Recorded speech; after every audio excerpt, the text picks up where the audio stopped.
We are recording. I don't know. Immediately, as soon as we start recording, my contact lens tries to jump out of my eyeball. Sure, that makes sense. Yeah.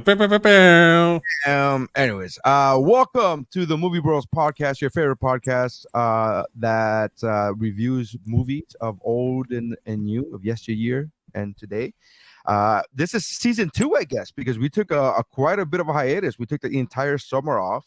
We are well into the fall, so scheduling and everything has been complicated to say the least. But we are back, and we are doing. Trying to catch up on movies that we watched. You know what? I'm going to go ahead and say that we took a break because we are in solidarity with our SAG brothers and sisters. Okay. Well, the Writers Guild, because one of we're us. still yeah. So, And I'm pretty sure I'm talking about myself. What? But being in SAG and doing it. Oh no, for I'm in SAG. solidarity. Yeah, I'm in SAG. Oh, you're in SAG as well? Yeah. Multiple. So it's two of us. That's literally why I'm here in LA, and then I moved out here in January, and then the strike fucking happened, and I was like, no. Well, there's no better thing that describes the industry than that. If you wanna get a job, make plans. That's what they say. Yeah, exactly.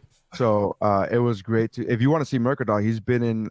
He's multiple times. He's been at the receiving end of a ass beating on the head at the hands of Burn Notice guy of Michael whatever. Yeah. Burn Notice. I got my ass kicked in Burn Notice, and that got me my SAG card, and I pay. His name's Michael Burn Notice. I never saw the show. It's like when Trump calls the guy from Apple Tim Apple. Nice. That's great. He's qualified. Listen. Anyway, so here we are, season 2. We're gonna go ahead and talk about the movie Barbie, which came out a few months ago. That's the first one. That's the first one, Barbie, right? Oh, right. I'm trying to remember how we do this. Yeah. No, old versus new. No, we go new first, and then we do new first. Old, yeah. So the film synopsis is a very weird one. It says Barbie and Ken are having the time of their lives in the colorful and seemingly perfect world of Barbie Land. However, when they get a chance to go to the real world, they soon discover the joys and perils of living among humans. I don't know if that's what that movie's about. I'm saying that synopsis is so vague. I feel like that's the synopsis you give before the movie comes out, so you don't give away too much of the movie. Yeah. That's the trailer announcement. Yeah, that's actually like the elevator pitch. I feel like that's the elevator pitch to the producers. All right, so this is what happened, and you just give that, 2-sentence pitch. But the movie's very. All right, well, let's talk about it. What were your thoughts on the movie, Mike Mercadal? I'm sorry, I apologize. It's been a while. I am Neri Science. With me, as usual, is Mike Mercadal, and what's up, bro? And we have with us as well Mike Valdez. Hello. So it's Mike and Neri in the morning. Nice. Yeah, right. What were your thoughts on the movie, Mike? My initial 60-second roundup is I cried at a part of the movie that wasn't necessarily about the story, but it was about at a creative moment. But the whole time I was like, I just watched it yesterday for the first time. All the hype was gone. Wow. All the hype was gone. I didn't watch it in the theaters. I didn't watch it with other people. My wife had already seen it, so she was watching it for the second time with me. And so she was kind of quiet and let me kind of just take it in on my own. And it was so much smarter than even I thought it would be, knowing how smart everybody said it was. I was like, oh, it lives up to that hype of how layered it was, because whoever you are, you could have pulled something from this movie. Anybody, it spoke to literally, like, I was like, I literally cried when she's like, I don't want to be the maid, I want to be the maker, right? The one that makes the creative things. And forget about the feminism, forget about the patriarchy. That part, as somebody who is sitting here in Los Angeles, California, waiting to go back to work and try and do things, and who's been like doing other stuff in the meantime. I finished a UCB. I'm performing, doing improv shows all over the city. Like, as somebody who's like trying to hustle again to become an artist, I was like, fuck you for making me feel these feelings, Barbie. And that was like a truly, I could see it had something for everybody in such a smart way. I'm still in shock that you didn't see it in theaters. You were, I mean, it made it over $1 billion. You were like the one person who didn't see I was like the one guy who didn't give the, yeah. Yeah. Mike, what do you think? Well, I mean, without completely saying the same exact thing, I thought it was great, but so here's my thought, and it's gonna sound like a bad thing, but I actually see this as a good thing. It's John Wick for women. And here's the reason why. Because John Wick is really entertaining, and I could see as a woman that you could see that movie and be like, wow, this is really entertaining, but it's never going to be as entertaining as it would be for a man. You know what I mean? Because the man is like, that's me. You know what I mean? And it's like, wow. well, no, it's not, but you know what I mean?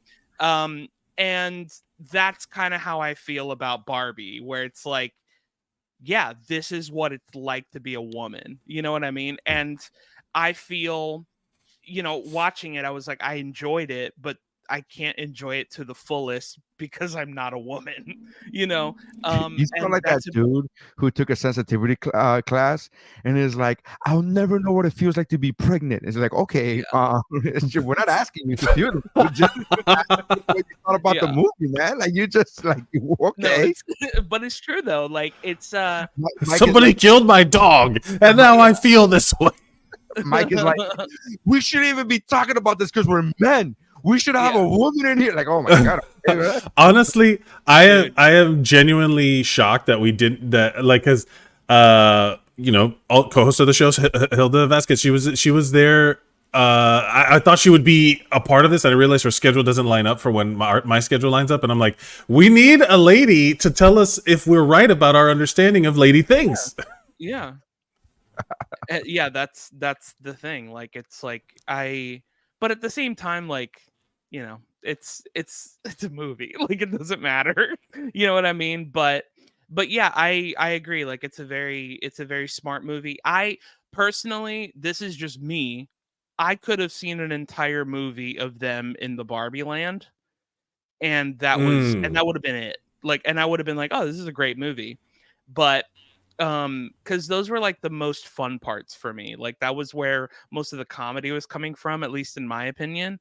Like, it was very bright, it was very vibrant, it was like Barbie came to life, which I know is exactly the point of the movie, but right. it was that. Yeah, other than that, like, the outfits were cool, I guess. The biggest thing that's great is that people saw this movie. People saw this I movie. love that this movie was like an event. Yes, I agree. Some moron on TikTok thought it would be funny to say Barbenheimer, and it created this thing where everybody wanted to see both movies, and most of the men went and saw Oppenheimer, and they were like, now let's go see Barbie, and they were like, this isn't as good as Oppenheimer or whatever. But yeah, just proving Barbie's point. I still haven't seen patriarchy. Oppenheimer's fucking great too, by the way. I did see Oppenheimer. I still haven't seen it, which goes to show you which side of the field. What did you think, Neri? What did you think? I legitimately very much enjoyed this movie. I had zero context of what this movie. I knew it was obviously going to be a comedy, but I had zero. I saw it opening weekend. My wife, which is something I learned, I guess relearned when the movie came out, is my wife was a huge fan of Barbie growing up, of having Barbies. I kind of knew that when we were dating. She kind of mentioned that at one point, but she didn't, because it's been 14 years since we did that. It wasn't one of those things where it was constantly in my mind. You know what I mean? And not like you with your movie posters. She doesn't have a wall of Barbie posters and my tattoos and shit. She's and not your like Funkos. Barbies, and so it's because she's a much more subtle person and not like me. I just didn't remember, like, that she was like all about it. And so I watched. She was like, we're gonna watch her opening weekend. I'm like, all right, cool, that's fine with me. Like, I had no problems with that. So I went in there with zero knowledge of what the movie was about. Obviously, I knew it was about Barbies, and I knew there because of the trailer or because of the stills, I knew that there was going to be some kind of like Barbie world, but I didn't know what it was going to be. I had no idea. So I'm watching, and I knew that and this is not to get political, but I knew that the far right was politicizing this movie, which I didn't understand why. Get out of town. They politicized something? No. But I gotta be honest with you, after watching the movie, I still don't understand why they politicized. Like, I don't understand why this was politicized at all. Like, this wasn't a man bashing movie at all. I didn't feel like it was a man bashing movie. But I didn't know what to expect. So I'm watching it. And I'll be honest, the first like 15, 20 minutes of the movie, I thought it was okay. It was fine. It was when they were in Barbie world. And then when they went to the real world, that's where I felt it kicked into high gear, both as a story and the comedic writing went up a notch, where I was like, oh, okay, now it's not just silly little, look at me and look at what kind of, like, I thought it was fun. Like the first 15, 20 minutes, I thought it was a fun, like, and there's this kind of Barbie, and then there's that kind of Barbie, and that's cool and fun. But when they went to the real world is where I felt they like, oh, this is where the brilliance of comedic writing is taking place. Like, this is Greta Gerwig's movie, right? Like, this is a director's movie. This is so well constructed. Like, that is literally what you both described is literally kind of the point of the movie, where you need one to contrast to the other. Yeah. And it's literally what happens when women rule the world versus the fact that men rule the world, and that friction that happens in both ways, right? Like I loved the little back and forth where they had to like ride the little different cars and the little boat and whatever to get back to from the real world. Like, it's nothing. And then they're like, don't think and literally there's a line in the movie that says, don't think about it too hard. Yeah. And I was like, this movie is perfectly constructed. Which, by the way, I thought that was brilliant, but also very similar, and I'm not saying she stole it, but it's very similar to the line that Seth Rogen wrote in the movie where he pickled himself. I don't know if you saw that movie. Yes. Yeah. American Pickle. Yeah, I love that movie. Yeah. So Seth Rogen pickled himself, and then like he wakes up, like he literally fell in a vat of pickle, and then the pickle juice preserved him. Yeah. For 100 years or whatever. And so when they're giving the press conference of him, whatever, the scientists are literally describing what happened, and the voiceover says, and the science all worked out. Yeah. It's very similar to don't think about it and just go along with it, which is fine, which is all we need, right? We've said that before. Like, just mention a line. All you need. Mention a line in the movie where you say like, this, we made this machine that makes it possible. We're like, good, that's it. That's all we need. And I was talking to some people who went to like screenwriting school recently. And they were like, oh, we just got out of screenwriting school. And I was like, is the one lesson that you just need one line to explain weird shit in your movie? You just need someone to address it and be like, yeah, that's this. Don't worry about it. And then now the audience is fine with it. You know, like, that's the only thing they need to teach in screenwriting school is, hey, just say it. And then it breeze past it. But make sure it makes sense and that the audience hears it, you know. But I really dug this movie. I dug it more than I thought I would. Only because I didn't know what the fuck I was gonna. I had zero concept of what I was gonna watch. Zero. Like, I didn't know what it was gonna be. I was like, Barbie, and I don't know, whatever. But that's it. But Mike, so you're saying that you couldn't, that you feel like you can sympathize with the movie, but you can't empathize with the movie, right? Like, you can't put yourself. You'll never be able to put yourself. I said I could sympathize and empathize, actually. Well, what I'm saying is that, like, in the literal sense of like, you can't put yourself in the woman's position because that we can't. Right? You know what I mean? Like we can aspects of it that I can't. Yeah. That I'll never understand. Yeah. I was watching this and I thought the opposite of like, because a lot of the masculinity stuff, like the like, one of the little things that I thought was perfect was when they showed the stereo. That was just a stack of black boxes with fucking knobs on it. And I was like, oh, this is also very specific of a certain age of man too. So the whole time I was like, oh, this is also giving women an insight into like the dude idea, or this is us seeing what women think dudes are. Yeah. And if it's just like horses and unearned confidence, I'm like, kinda. I mean a little bit. It's kind of like, It's in a lot of ways. I've been saying this recently on my podcast. Like, men are finally getting to see how they are to women when they watch Matt Rife videos, and women Mm, are screaming, "Show us your dick" to a comedian. You know what I mean? yeah. Like guys finally get to see what they do to women. You know? You know, it's so funny So, you say that because there was a thousand years ago I was doing a showcase at the old Miami Improv, mhm. and it was like at 3 o'clock in the afternoon, and there was a showcase of all comics. Everybody in the showroom were in the audience were comics, and they were just doing a showcase to see who got on. They were doing an audition to see who got onto the Yeah. showcase later on that night. So there's a room. There's 100 people in the room. Every single one of them are comedians. I'm in the box office hanging out with the box office because I that was like my home club, or is my home club. But anyway, so the girl from the box office girl walks back in. She had gone out and she came back in and she was like, she literally shivers. I go, "What's wrong?" And she goes, "You know when you walk through a room and you feel every single pair of eyes undressing you, and that everybody's about you sexually?" And I go, "No, I don't know what that's like. I never felt that. Never felt Yeah. that in my life. I've never felt one person undress me, much less a group of 100. Like I just couldn't." And she started laughing, and I said it to be funny, but in my mind I was like, "This poor girl." Like I remember this was, I don't know, 14, 15 years ago, 18 years, however it was. So I'm like 30, I'm like 20 something. And I'm like, wow, is that really what they go? And because we don't know, we don't have a frame of reference, but that's how I felt watching this movie. I'm like, oh, you guys go through some shit, huh? You guys go through some shit.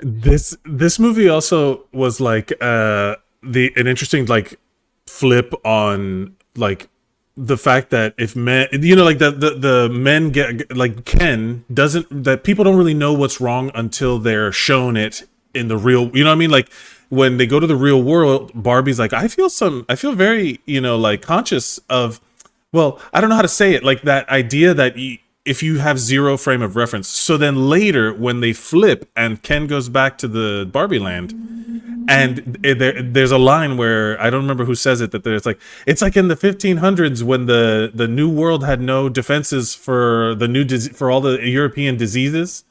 These, all of the Barbies, none of them had any frame of reference for how to fight back. And I thought, like, what an interesting parallel, like to say that it's like almost like an infection. Like if you don't have any defenses towards toxicity, I'm not even gonna say toxic masculinity or the patriarchy, but like toxicity, like in relationships, or if you've never been taught that something's wrong or weird, you don't have the radar to like block it out. And it was really interesting how someone had to go in there, someone from the real world had to go in there, and like America Ferrera had to like go in there and be like, hey, this is weird, by just commenting on reality. She was my favorite part of the movie, was America Ferrera. She was like, so I mean, I love her and everything she does, and I'm a huge fan. And the older I get, the more I grateful for the fight that she's done with, putting more Latinos on screen. Oh yeah. So I'm very, very grateful for that. And so yeah, man, I was getting, I started getting, I just realized this the other day. Speaking of just touching and solely on the representation matters thing, I was having this conversation with a friend of mine who's a performer on a cruise ship, and he was asking me questions about like how I started comedy and when did I know that I wanted to do comedy. And I told him that I didn't know it was ever possible. And he's like, "What do you mean?" I go, "When I was a kid, I would watch all these Eddie Murphy Delirious and all these like stand-up as much as I could. There was no Comedy Central, and I would watch all these stand-up tapes over and over and over again. But I thought that you had to be born, like I just like actors. I thought you had to be born into that life. I didn't know that anybody could do it. Now I'm not saying I mean, you're not far off from from how successful you get right away. Well, but I didn't know that. What my phrase is, my quote was, I didn't know anybody can do it. I'm not saying everybody can do it, but I didn't know anybody can do it. And he was like, really? Like he couldn't understand why I felt that way. And then I started thinking about it, and I was like, well, because there was no Latino, like I was a Latino kid in Miami, and there was no Latinos in stand-up. There was no like, I couldn't point to one person and be like, I want to do that. It was just like, that's why all my point of references. So I never knew it was possible. Like I had to do this thing. So the same thing with this movie. I think that this movie is gonna show a lot of people like a mirror and be like, oh look, it's So America Ferrera was a shit, is what I'm saying. I love her shit. Favorite part of the movie? Yeah. Is that your favorite part of the movie, the America Ferrera speech, which I think was no, great? It was amazing. Will Ferrell, had so much fucking fun, goofy stuff. Seeing him on that bike with all of those people, all of those dudes, like in the tandem bike with like 16 dudes, was fucking hilarious. But like the movie as a whole, I like the like heart of the movie for me was literally when they're at the end, and like Barbie gets this existential crisis of wanting to like the Pinocchio, want to be a real boy, you know, like that concept. And I want to, when she does that line, I mean, that's really my takeaway from the movie. And then I'm sure there's other people, like at me as a man who is trying to be a creative or an artist in some way, is going to take that from the movie. So if somebody came to me like, if someone came to me and was like, oh, when America Ferrera can't bond with her daughter, and then suddenly there's something that they can, and she, or America Ferrera's character Gloria's trying to reconnect with her youth because she was sad and wanted to do young people things. That's another thing I do, playing old video games or whatever, you know, watching literally look what we're going to talk about right now, like recapturing your youth, recapturing like some part of, to keep you feeling alive and young when you're feeling depressed and stuck in your rut of a life. To not to cut you off, but to No, piggyback off of that, our job as actors is playing pretend for a living. What we do, we're literally just playing. That's so. I completely get what you're saying. Yeah, that's that.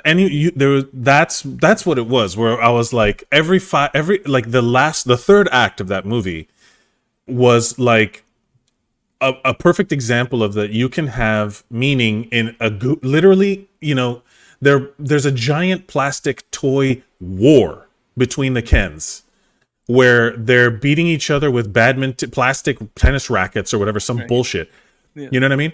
And whatever, they're literally having murder toys, and then and then later on, I was like emotional when Rhea Perlman comes out and is like, I named you after my daughter. I was like, this is like it's an earned morality. It's like it's like a fable. Like you earn the story. That line, I mean, the whole America Ferrera relationship with her daughter, that got me.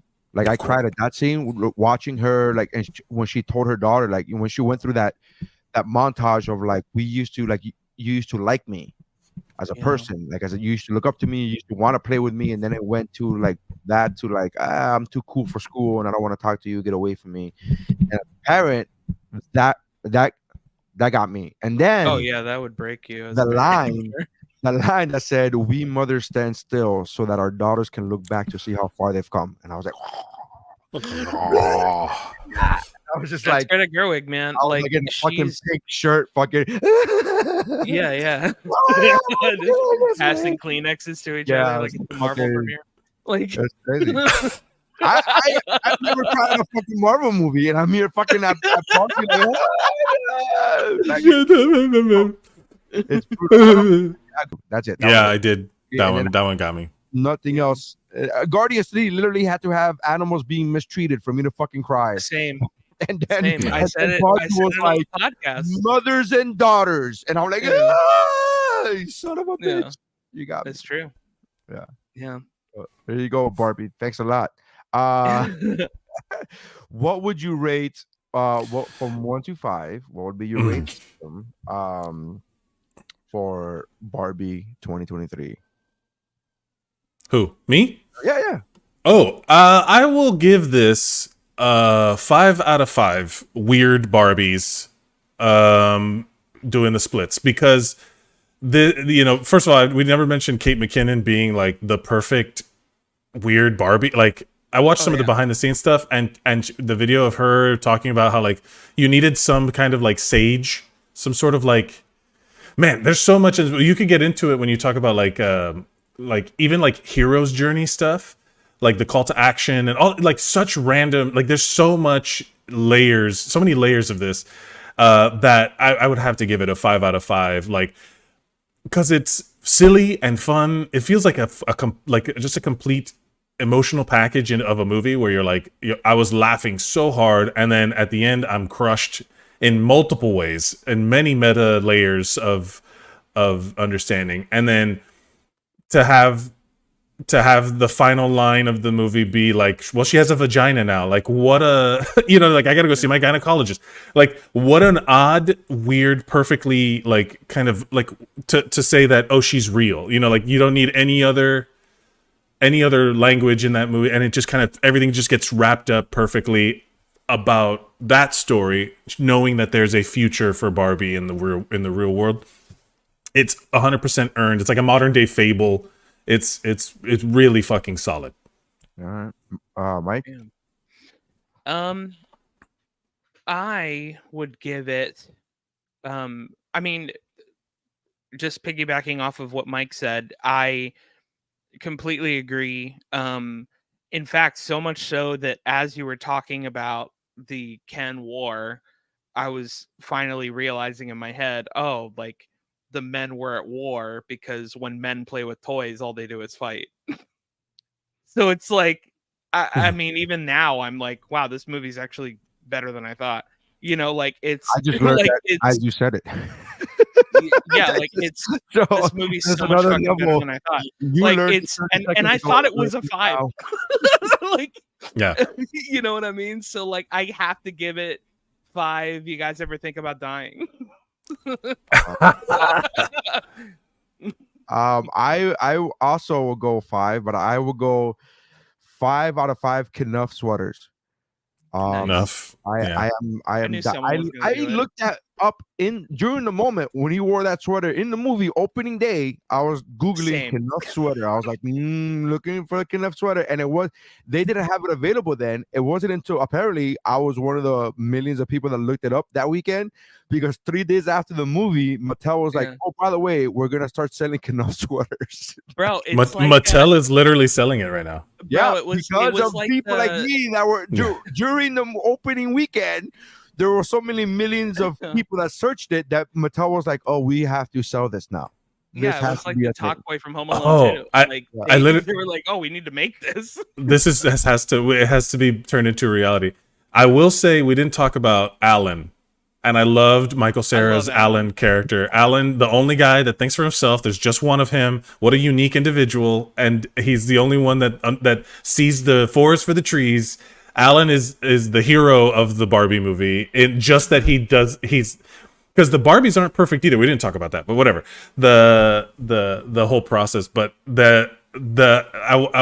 justice for Alan is what the hashtag. And Michael Cera was great as Alan. So yeah. Yeah. All right. So Rotten Tomatoes gave this movie an 88%. The critics gave 88% certified fresh. Mike, I pose this question to you guys. Do you think the audience score was higher or lower than 88%? It's higher, yeah. Way higher. Okay. It might be 90. I'll say 98. I'm saying 97. 97. All right. Well, both of you are close. It was 83. The audience score was 83. Oh, you know why? It's because of the fucking neck beard right wing bullshit incels. Those goddamn Christians. That's why I couldn't even believe that both of you meaning like it's gonna be higher. I'm like, no, guys. I forgot that people are fucking stupid and petty. Yeah, say what you want about Republicans, but they know how to get people to the voting booth. This is the same. Especially when you can vote more than once. Especially when you can vote for more than once. Yeah. God damn. This whole system is based upon like you think it's logic and reasoning. Like, have you ever looked at the reviews of a DC movie? Are you out of your? There's no logic. Yeah, there's no logic. I don't understand. Like that's the whole time. That's probably one of the reasons I didn't go see the movie was because I just didn't want to have weird like conflicting thoughts in my head, and I had forgotten how many people were mad at this movie. Or how mad people got at this movie. And I think that's why I stopped. I didn't want to watch it. Not because I agreed with them or anything. I just didn't want that in my head. Because I like you, I want to go in with zero like frame of reference if I really want to be surprised.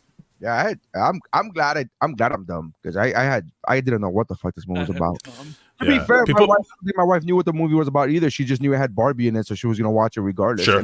I get that. I completely, as a comic book nerd, and you don't gotta tell me. I didn't know what I had never read a Guardians of the Galaxy when the movie came out, but I knew I was gonna watch it. I was like, I'm gonna tell you what. I don't know what to tell you. I'm gonna watch this shit.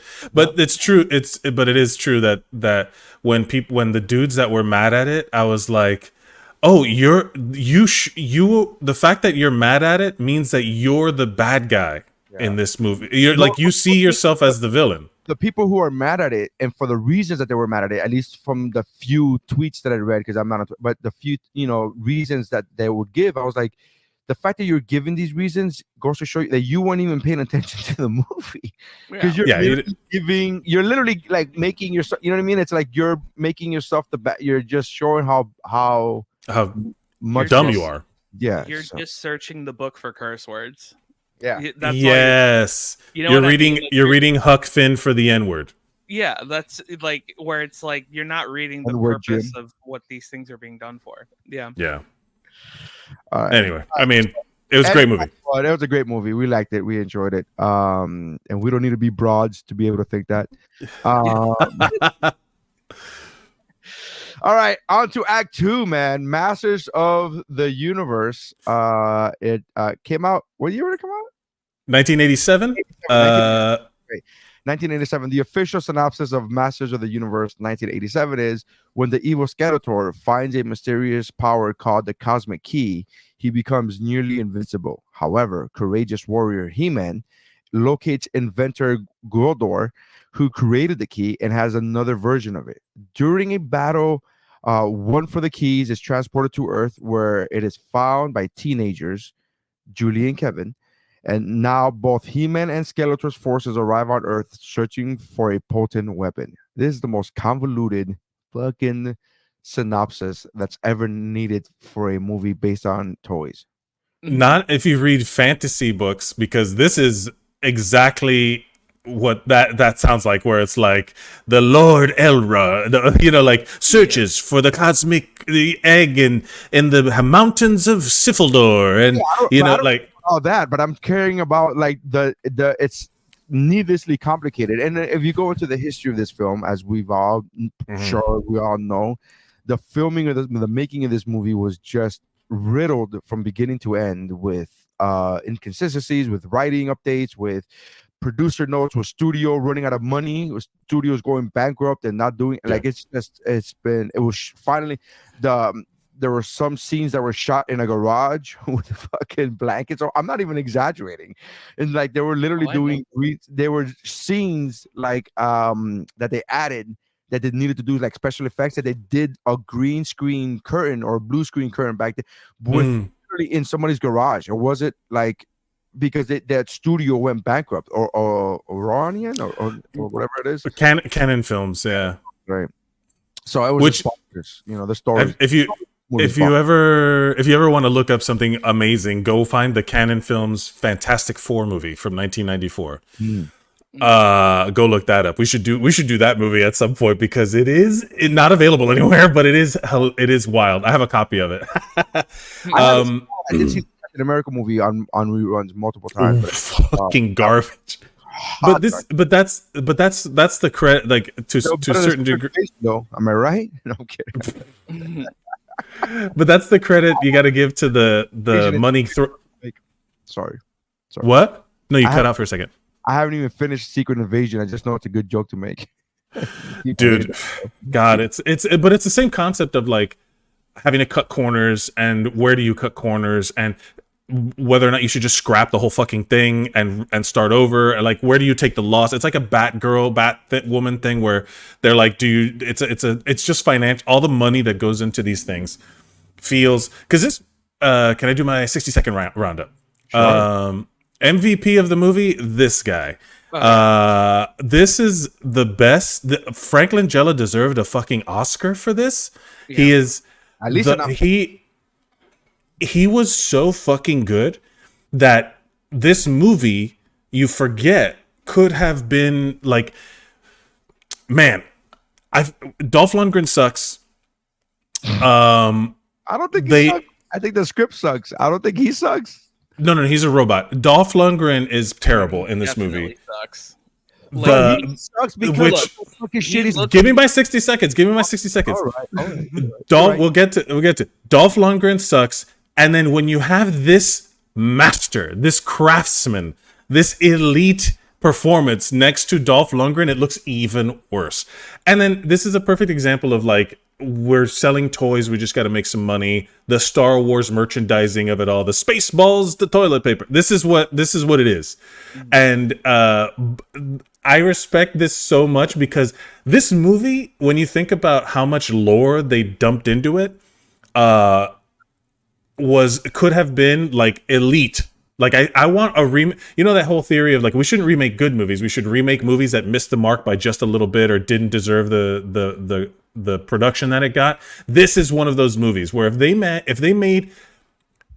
got the coked up fucking writers of this movie to just kind of tell some of what the idea they had of the lore of Eternia and put it in a modern day like production, and they would have given Frank Langella this performance, it would have been like MCU level. Like they could have done a huge fantasy universe there. You know, all the He-Man and She-Ra and all of the Eternia stuff is tons of lore. Yeah, but this movie, they did the thing that all 80s things did, was they have to land on Earth. Why? You know, they have to. Thank you. Okay, so that's what I was getting at. I think the humans in this, right, were completely unnecessary. That's what I'm saying. Like, this convoluted fucking story. Like, just you're talking about fucking fighting for the power of the universe. Earth does not need to be in this fucking movie.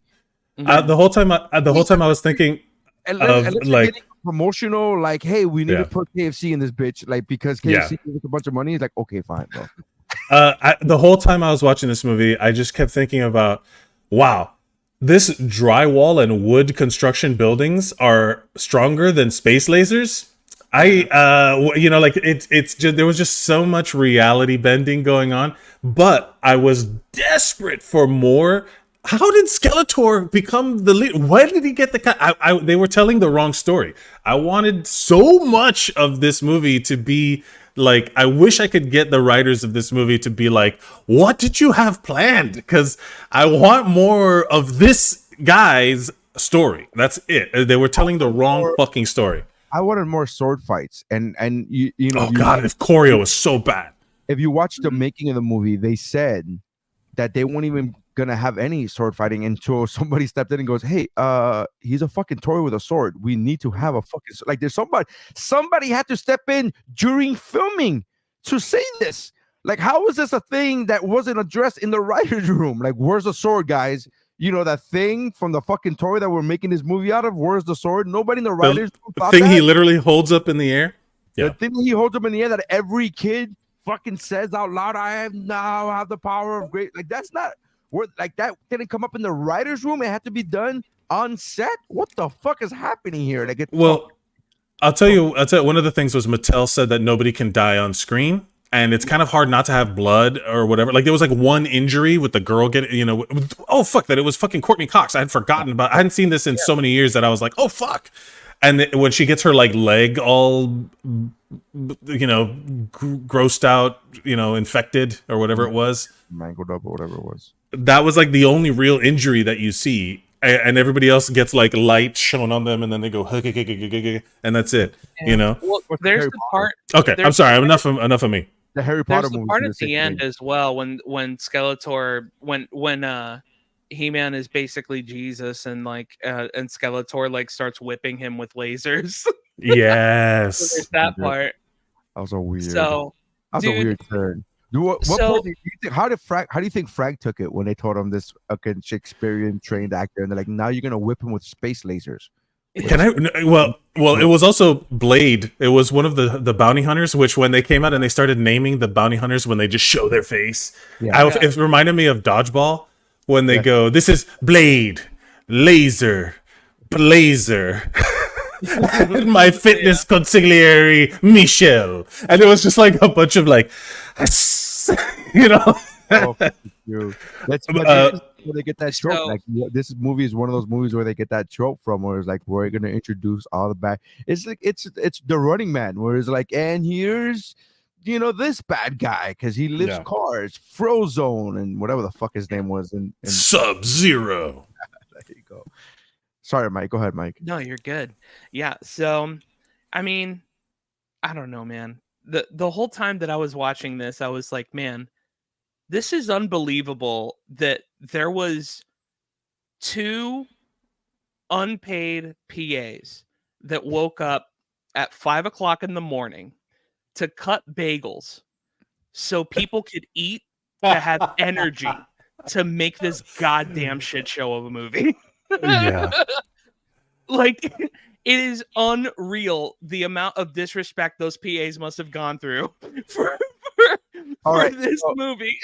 So just for comparison's sake, right? Which movie do you think missed the mark more from its original source? Masters of the Universe 1987 or Van Damme's Street Fighter? No, here's the thing about the He-Man. Was there a Coke budget for He-Man? No, well, so I looked up. There's a documentary about He-Man, right? Like the He-Man toys that was on Netflix, and one of the things is that the show exists to sell the toys. So like the show exists to sell the toys. So that's one thing. The same way the game, but the game of Street Fighter 2, because it's a sequel to another game, is about advancing technology and fighting like a tournament. So the story for He-Man, they didn't really miss the mark. They just kind of did not set it in their world. Right. There was the sorceress. There was the fucking man but they still missed the mark. I mean, it's. No, I disagree. I think that because Street Fighter was not a tournament. There was like nothing about it that was about fight. Like streets. They fought. There were streets and there were fights, and that was about it. I think that one was like, and also like, the funniest thing to me about that movie is literally like, I'm American. I am represent America. I am from Brussels. I mean America. Like bitch's ass. Yeah. If you were a studio and you had $150 million, you could only remake one of those 2 movies. No, this one. You would remake Masters of the Universe before Street Fighter? I think it would be better, yeah. The Street Fighter 2 has one of the best movie adaptations in the anime that came out in 1994. That movie is fucking great. And they could have just re-released that movie. And they done a live action, but no, they had to do fucking Van Damme being American. Yeah. Yeah, well, one thing that I could say about Dolph Lundgren though that is great is that he looks the part. Like he's like he looks like a statue. Sure, his acting is like a statue as well, but he looks like a statue, and like so much so that you see his body and you're like, is that like I feel like there's another person inside of his body. Like it looks that good. Like but yeah, man. He's wearing a muscle suit. Wearing muscles. It's so fake. It's like almost like no, this is too exact. It's too perfect.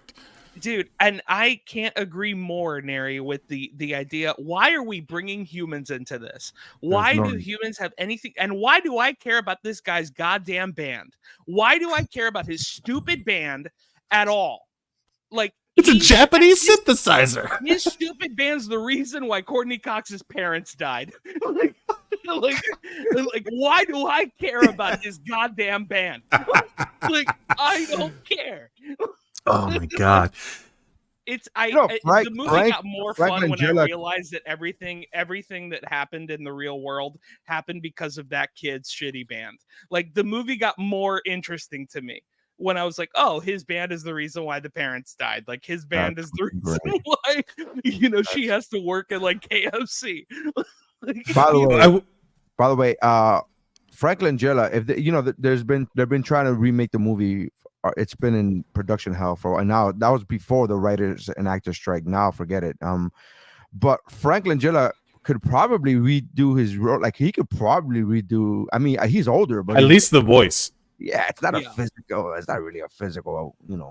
They could do the dots on his face and motion capture like like they did with Thanos, and it would be better. It would be great. I'm telling you, man. I'm telling you. This is my billionaire fantasy of like, if I were to have $1 billion, I'd be like, get me the rights to Masters of the Universe, because I'm gonna fucking make this movie, and I'm gonna do it. I want to do it right. Be a good Mount Geekmore, like top 4 movies, your Rushmore of movies you could remake if you had the budget, if you were a studio head, if you had all the money in the world. That would be a good episode. All right, so they gotta remake it at some point, right? Mattel. Well, they've been trying to for years. They've been trying to for over a decade. They got close. They announced a casting at some point. I mean, But they're probably closer now than ever, considering the success of Barbie, right? I mean, Mattel has money now. I think it's in production hell, and it's one of those things. But I don't think it's gonna. I mean, they did the animated series on Netflix is actually very good, and Mark Hamill's in it. The one that doesn't have He-Man, that has He-Man for the first episode. Well, it's not called He-Man. It's called Masters of the Universe. Right. There's more to it than just He-Man. I think that's an important part of this, because this isn't sci-fi. This is fantasy. This is like Star Wars, this is a blatant Star Wars ripoff. The fucking the bad guys look like fucking Darth Vader. Yeah, like they it's just a straight rip of certain things, because I guess that's what this movie was. It's like, how do we just make money? But this is space fantasy, so there's got to be a fantasy world. Every one of these fantasy books comes with a fucking map in the front, so that you know what world they're talking about. Like, this is space fantasy. With a D&D being as popular as it is right now, they could fucking make this into like a D&D style space fantasy, and it would be fucking bonkers. I'm telling you, I feel like Charlie from Always Sunny in Philadelphia with all of the Pepe Sylvia shit on it. I like on the wall. I feel like that with this movie. All right. Well, yeah. If I had all the money, yeah, I would remake Masters of the Universe and Suburban Commando, but that's besides the point. Yeah. Okay. Can we talk about the highlight of the movie for me was the soundtrack by Academy Award winner Bill Conti. The guy who did he did Rocky. And he did Karate Kid 2, arguably the best movie of all time, without a doubt. And the whole time I was or Karate Kid as well. He did Karate Kid Part 2, and the soundtrack Part 1. He didn't do Karate Kid 1. Yeah, you're the best around. That's Bill Conti, my friend.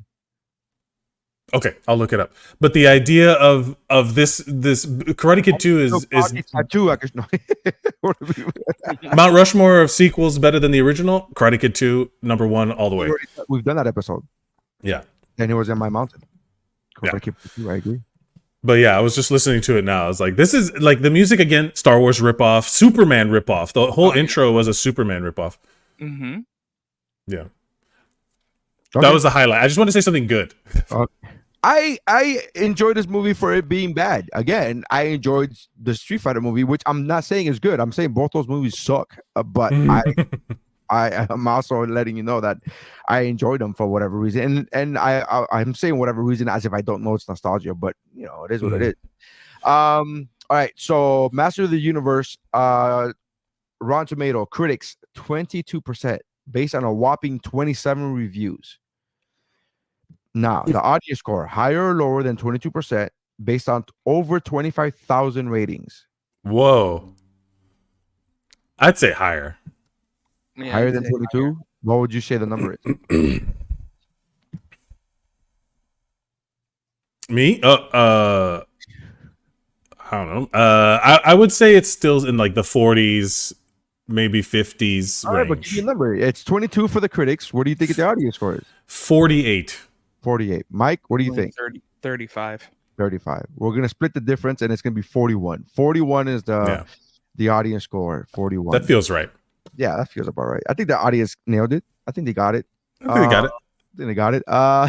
As if 41 is better than 20. Like, it's just it's like shit. It's not diarrhea. Like, oh, okay, well, in that case, it's a solid turd. So you feel better after. Yeah, it's still enough. Go right through it. What would you guys rate this movie? Mike, you go.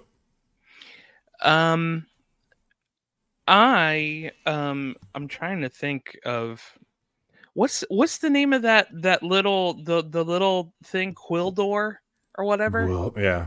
Yeah. Whatever his The name is, it Snarf sounds ripoff? derogatory. Why Like- didn't they just have Snarf? What the fuck? I don't understand. Yeah. I felt like the Harry Potter meme where he's like, "How dare you stand where he stood?" Snarf.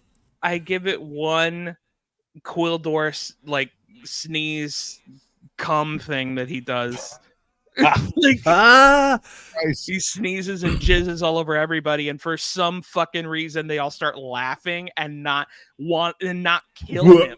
Like, like, like they're all like, "Oh, you silly goose," and I'm like, I would have punched him in the mouth. Like, Well, it's just like the that's where Steven Spielberg got that scene when the dinosaur sneezed on the girl. Like, oh, that's what he totally ripped off Masters of the Yeah. Universe. It's just like- so, what are you rating it, Mike? one Quildor cum sneeze. Okay, 1 out of 5. Mike, Yeah. what are you rating it? What are you giving it? It's tough because I wrote on my notes and I'm trying. There's so much of this because I took notes during the movie. There's like a ET phone home ripoff. Yeah. A cab, like the fucking cop with the guy from Back to the Future was in it. Like we didn't talk about that. Oh yeah, dude, Strickland started. Strickland. He was shooting motherfuckers. It was crazy. You know, like Skeletor dies like as a straight up Return of the Jedi ripoff. Mm-hmm. They should have kept the parents dead. Yeah. But I will Or say, not killed them at all. yeah, they didn't need to be there. They didn't need to be Yeah. there. What a weird. Well, I'm going to New Jersey. What a weird. Who cares? No human. cares? Yeah. No Nobody human cares. either. Nobody cares about your stupid. Um, The Jersey reference was like the Jersey line was a wink at the camera at her like being the reason why she was discovered was because she was on that video for oh right. I for don't the know. Boss. for Bruce Springsteen. Bruce Springsteen. I also have in my notes for some. I'm going to give my score right now, but for someone, just keep in mind that this score is. I literally wrote down. I said out loud watching this movie, "Good God, this is terrible." Oh yeah. So I literally put in my notes quotes what I had just said. I'm like, "Oh my God." Did anybody else notice? By the way, did anybody else notice? There's a scene where they're all getting out of a car. All the Masters people and Courtney Cox, and they're running into a house, and Courtney Cox falls on her face. No, I didn't see that. Did you guys not see that? No, I didn't. The see it. editing is so bad in this movie. Like Yeah, the editing. I mean, hey, do it again. You know what Yeah. I mean? Like take two, like- right? Some of the fight choreo was so off where I'm like, hey, you guys you can do 2 takes. Mike, Yeah, Mike, like- Mike, what if that was like the 10th take and that was the best one they got? was with her falling on her Or face. her falling. Like at least it wasn't Lundgren falling again. Like imagine like that's You should like- see the other 9 takes. you should see the Yeah, other yeah. like this is the best that we can do. It's 1987. We don't have the fucking fancy equipment that that TikTok has nowadays. We It's in my phone. Yeah, their phone now. Like, that's crazy. Now Yeah. I want to see the takes of Lundgren falling with all of his gear. With the sword. Ah, like he landed on his keys or something. Like yeah, Yeah. just cursing in Swedish. yeah. we didn't need to do this with Rocky. I will say there's that line. I wrote it down where the universe's music is both corny and dope as fuck at the same time. Like I loved that. It's like, oh, when they start, like the execution was straight trash, but the moment where he's like, oh, the universe's music, I was like, God damn it, that's a coked up line. That's a good coked up line. I mean, it's pretty solid. Better music. Masters of the Universe or Bill and Ted's Excellent Adventure? Well, Bill and Ted's came after this, but Bill and Ted's is But like clearly Bill and Ted stole it from there.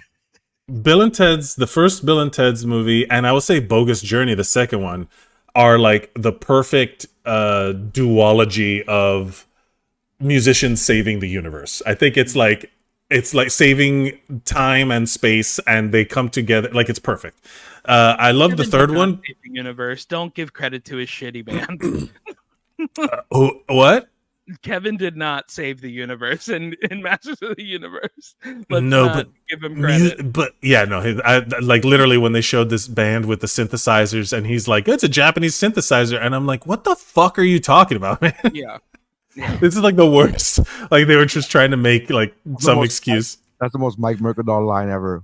What the fuck Yeah. are you talking about? What the fuck are you talking about? That is literally. That is. I can picture you on set Yeah. looking around going, what the fuck are you talking about? Bro, I've done it at UCB. I've been taking classes and doing shows at UCB, and I was like, at one point, I had to explain like afterwards. I was like, you want to know the thought that goes through my head every time? Why the fuck would anybody care about this? Yeah. As I'm making shit up, and that's literally someone was like, "Oh, right." I'm like, "Yeah." Who gives a shit what we're doing if it's fucking dumb and nobody gives a fuck? Whatever. But that was like me being an asshole to them, or like, why should I give a fuck about this? I will give my rating of 3 out of 5 Metrons and Chromons for somebody who said, "Good God, this is a piece of shit" out loud. Yeah. And I'm gonna start measuring things in Metrons and Chromons now. I'm agreeing with you. This is 100% a nostalgia rating. I am by no means trying to pull the wool out of anybody's eyes. I am acknowledging this is a piece of crap, but I'm gonna go 3 out of 5 KFC buckets because there's clearly no reason for these fucking people to be on Earth, except for we have a sponsorship from KFC and we need to fucking put this in the movie. I wanted to eat that fucking chicken and ribs. I want to eat there so bad. Every time. It was perfect. And I remember this as a kid, because we never were allowed as a kid to, growing up, I was never allowed to have any takeout. We never had any. And I remember just watching this going like, oh man, I would have loved that fucking chicken. It worked immediately. Like their product placement absolutely worked on me 1,000%. So I'm gonna go 3 out of 5. Acknowledging it's a bad movie. It's not. Yes, it's a 3 out of 5 movie bros rating. Like we used to do a Kick Flicks rating. Yeah. This is that movie. This is the nostalgia movie. Don't go in expecting Barbie levels of construction. I'm only 3 is a recommendation, as we say, but I'm only recommending to say like, oh, you should bear witness to this piece of shit garbage. Yes, yeah. Everybody should be like, oh, I've seen. You know what my favorite bad movie is? This and Street Fighter. My favorite bad movies is like this. I just love how good this guy. Shout out for Frank Langella one more time. I just love how good he did. And I just want to read one of the lines that he wrote because he loved it so much. This guy was giving everything. He writes, tell me about the loneliness of good, He-Man. Is it equal to the loneliness of evil? What kind of fucking bars is that? That shit is amazing. Great. This guy is I love this guy. Bring him back and we can make it again. I want to do a con where Frank is there and I want to show up with a picture of Skeletor and like this is and he's like, I've made some real good shit. And he's like, no, this is it, buddy. I need you to autograph this fucking Skeletor picture. And he's gonna be like, but I've been nominated for Oscars and I was in Dracula and I was in and like no, this shit right here. This is the shit right here. He loves this role. He says he's like on record in an interview stating that playing Skeletor one of his favorite roles, and he even wrote some of his own lines like that one. He fucking like I that's the part that makes me appreciate this even more. He's like, I know what I'm doing. I'm not doing any favors here. I completely can see why this is one of his favorite roles. It's like how William Daniels loved playing Mr. Feeney because everyone on set just let him do what he wanted to do. Because they were like, hey, you're obviously the most talented one, so just do whatever the fuck you want. How about that? I still think that they fucked up and they never had him say, hey, hello, Michael. But we gotta listen. Thank you guys for checking out the podcast. That is our episode. It is Barbie and Masters of the Universe. We appreciate you. We're gonna try to do more recordings. As much as we can. Check out the other podcasts on the Geek Pro Network, including but not limited to. Pero let me tell you, Chow Like a Best with Mike Valdez is fantastic. Make sure you guys check that out and check out Mike and Mike's socials called at Mike Mercadal at Mike Valdez with an S, not a Z. I am There Your Science. You guys have been great. Thank you very much. And that's how Reviewing Movies is done.